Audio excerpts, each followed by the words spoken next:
नानी के घर जा रहे हैं. The sentence lands softly. No explanations required.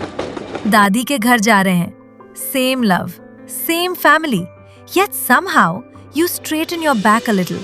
Not because anyone told you to, not because there are rules, but because your brain quietly switches modes. At one house, you speak mid-thought. At the other, you finish sentences properly. At one place, you complain freely. At the other, you choose your words more carefully. No one is stricter. No one loves you less. But psychologically, one space feels like you're being, and the other feels like you're representing. And that tiny shift, unspoken, unconscious, is why many of us lean towards the maternal side. Not because Nani's house spoils us or Dadi's house disciplines us, but because emotional boundaries feel lighter in one space than the other. Same affection, different emotional volume. And that difference, more than anything else, decides where we exhale first. Not about love, about emotional wiring. Psychologists say emotional closeness is shaped less by intention and more by early emotional patterns. For most children, the mother is the primary emotional anchor in the first years of life.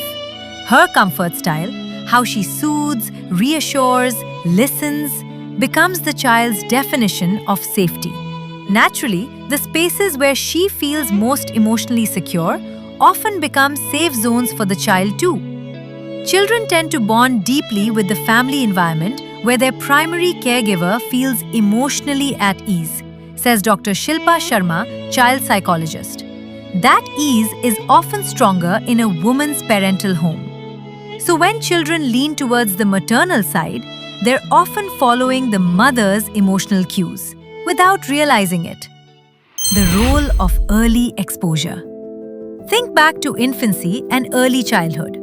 Many children in India spend extended time at their maternal grandparents' home during pregnancy, post-delivery recovery, early childcare years. These are not just logistical visits. These are formative years. Emotional memory forms before verbal memory, explains Dr. Sharma. The child may not remember events, but remembers how a place made them feel. That feeling stays. Mothers as emotional bridges. Across cultures, mothers are more likely to maintain family connections.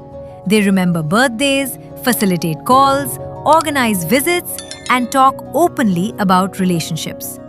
This doesn't mean fathers care less. It means emotional labor often falls unevenly. Children usually go where conversations flow freely, says family therapist Ruhi Ahuja. The maternal side often becomes the space where emotions are named and acknowledged. Closeness follows conversation. Behavior versus belonging. Many people describe the paternal side as a space where they learn structure, discipline, and family values important grounding experiences. But psychologically, children distinguish between places where they behave, places where they belong. Belonging is created when a child feels accepted without performance, says Ahuja. That feeling often emerges more strongly where expectations feel lower. This is perception, not judgment. Familiarity breeds comfort. We grow close to people we see often, talk to easily, and feel understood by. Emotional intimacy is built through repetition, not intention, notes Dr. Sharma. If the maternal side is present more frequently through visits, calls, or caregiving, emotional closeness naturally follows. This is not a universal truth. Plenty of people are deeply bonded to their dadi-dada, especially when they lived together. Paternal grandparents were primary caregivers. Emotional openness existed on both sides. Psychology doesn't pick sides. It explains patterns. The quiet conclusion. Most of us don't choose the maternal side consciously. We lean towards it because early emotional safety formed there. Conversations feel easier. Comfort requires less explanation. As one adult put it simply, I don't go to Nani's house because it's better. I go because I don't have to explain myself there.